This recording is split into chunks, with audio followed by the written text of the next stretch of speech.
Mungkin kita semua pernah mengalami sakit dan jelas itu bukan hal yang menyenangkan. Walau tidak diundang, penyakit kerap kali datang secara tidak terduga. Nah, sebagai orang Kristen, sebenarnya kita sudah sering mendengar bahwa Yesus sanggup menyembuhkan. Tapi tidak bisa dipungkiri, jika tiba-tiba penyakit atau diagnosa buruk datang, seseorang tidak dapat lagi berpikir dengan tenang. Bagaimana dia harus menghadapinya? Rasa takut, cemas, khawatir, dan rasa sakit semua bercampur aduk menjadi satu. Nah, di video ini kita akan belajar secara praktis apa yang harus dilakukan jika hal tersebut terjadi. Dibedah dari sebuah buku yang berjudul 10 Jam Menjelang Kematian. Buku ini ditulis oleh Brian Wills, seorang atlet tenis yang berprestasi dan masih sangat muda. Mendadak sakit dan didiagnosa sebagai limfoma Burkitt, yaitu sebuah tumor yang dikenal mematikan dalam sehari. Brian divonis memiliki waktu 10 jam atau kurang untuk hidup. Bisa dibayangkan betapa kagetnya. Nah, yang luar biasa adalah akhir dari kisahnya, Brian dinyatakan satu-satunya orang yang selamat dari penyakit limfoma Burkitt.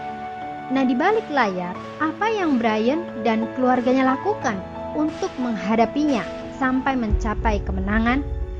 Jika Anda ingin tahu, ikutilah seri video ini sampai habis.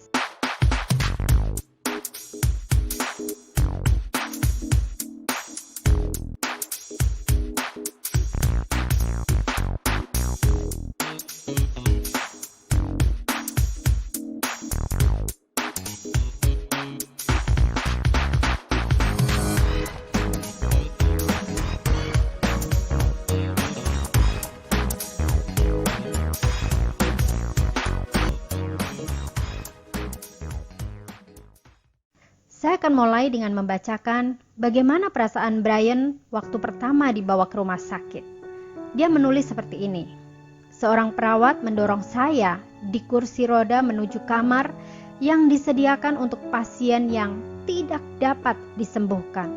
Satu-satunya cara orang meninggalkan kamar itu adalah dengan jalan kematian. Hal pertama yang saya perhatikan adalah para pasien menderita penyakit yang aneh. Banyak dari wajah-wajah mereka membengkak, tubuh mereka rusak. Hawa ketidakberdayaan dan keputusasaan memenuhi kamar itu seperti kain kafan. Para pasien kanker khususnya memiliki tatapan yang kosong. Aku dikelilingi oleh kematian, pikir saya. Setelah saya dimasukkan ke dalam kamar, saya mendapatkan bahwa semua orang, termasuk teman sekamar saya, seorang pria muda di usia 30-an, berbicara terus-menerus tentang diagnosisnya, penyakitnya, prognosisnya, dan apa yang telah dikatakan oleh dokternya. Tuhan menyuruh saya menjauhi dari pembicaraan seperti itu. Tuhan berkata, "Nah, jika kau mengizinkan dirimu berpikir seperti cara mereka berpikir, dan berbicara seperti mereka berbicara, kau akan mendapatkan hasil yang sama dengan mereka." Bulu roma di belakang leher saya berdiri dan saya gemetar dengan peringatan itu.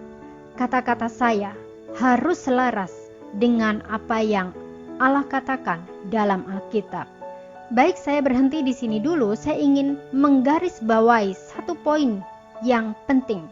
Menyelaraskan kata-kata dengan Alkitab. Saudara coba ingat-ingat deh, saat kita sakit atau kita mengunjungi orang sakit, umumnya apa yang kita bicarakan? Ya, biasanya tentang diagnosisnya, penyakitnya, dan apa yang dikatakan dokter. Benar? Si pengunjung akan bertanya, "Kamu sakit apa? Bagaimana hasilnya?" Dan kita pasti akan terpancing untuk menceritakan semuanya.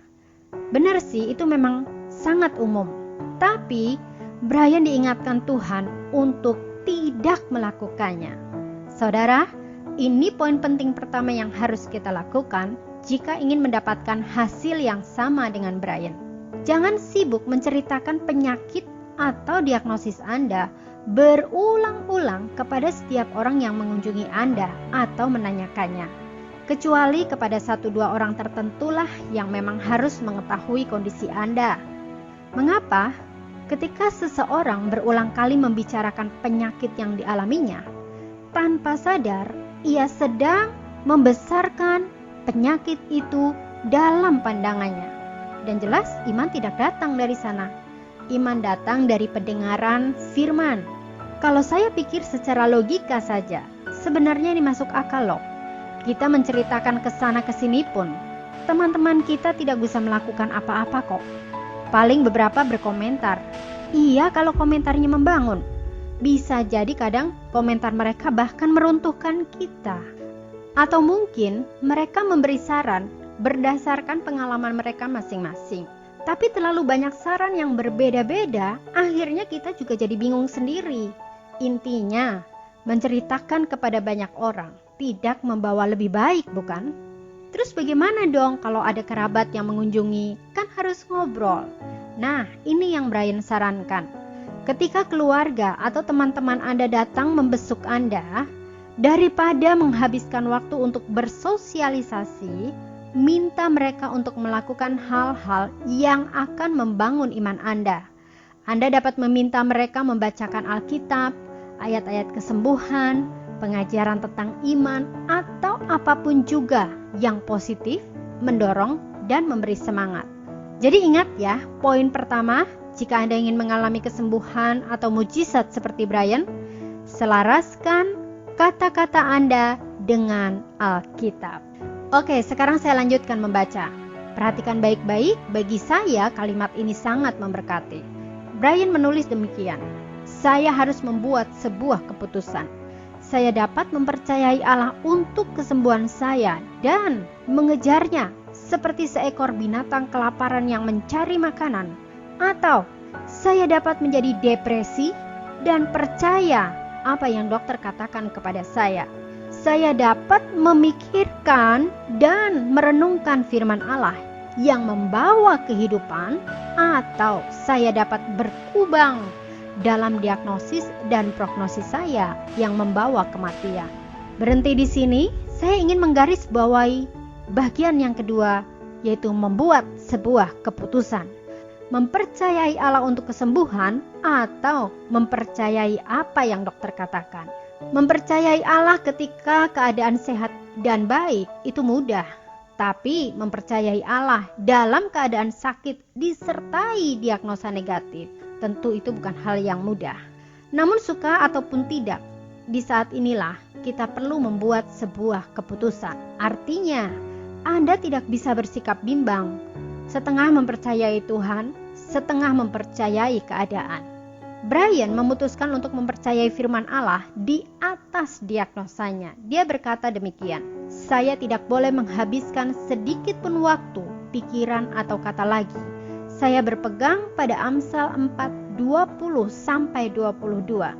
Hai anakku, perhatikanlah perkataanku. Arahkanlah telingamu kepada ucapanku. Janganlah semua itu menjauh dari matamu, simpanlah itu di lubuk hatimu. Karena itulah yang menjadi kehidupan bagi mereka yang mendapatkannya dan kesembuhan bagi seluruh tubuh mereka. Kesembuhan saya tergantung pada cara saya memegang firman Allah di depan mata setiap hari. Keluarga saya membantu dengan menempelkan cetakan komputer bertuliskan ayat-ayat Alkitab yang memberi janji-janji kesembuhan di tembok kamar saya.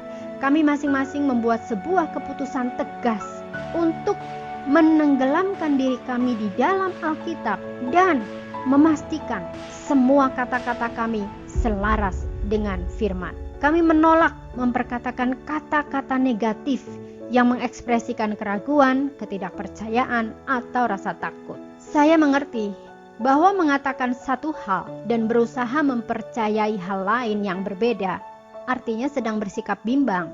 Dan Alkitab berkata bahwa orang yang bimbang tidak akan menerima apapun dari Allah. Saya memerlukan sebuah mujizat dan saya tidak akan mendapatkannya dengan bersikap bimbang. Saudara, hari ini apakah Anda sedang mengalami sakit? 3 hal yang telah kita pelajari melalui Brian dalam video ini. Yang pertama, Anda perlu menyelaraskan perkataan Anda dengan Alkitab. Stop, berhenti berkata buruk tentang penyakit Anda. Yang kedua, Anda perlu memutuskan dengan tegas untuk mempercayai Allah. Yang ketiga, tenggelamkan diri Anda di dalam firman Tuhan. Itu berarti mengarahkan perhatian, perkataan, telinga, ucapan, hati hanya kepada firman Tuhan. Dan hal praktis yang dapat Anda lakukan adalah yang pertama, kumpulkan ayat-ayat Alkitab yang memberi janji-janji kesembuhan. Tempelkan di mana saja, di tempat yang mudah Anda lihat.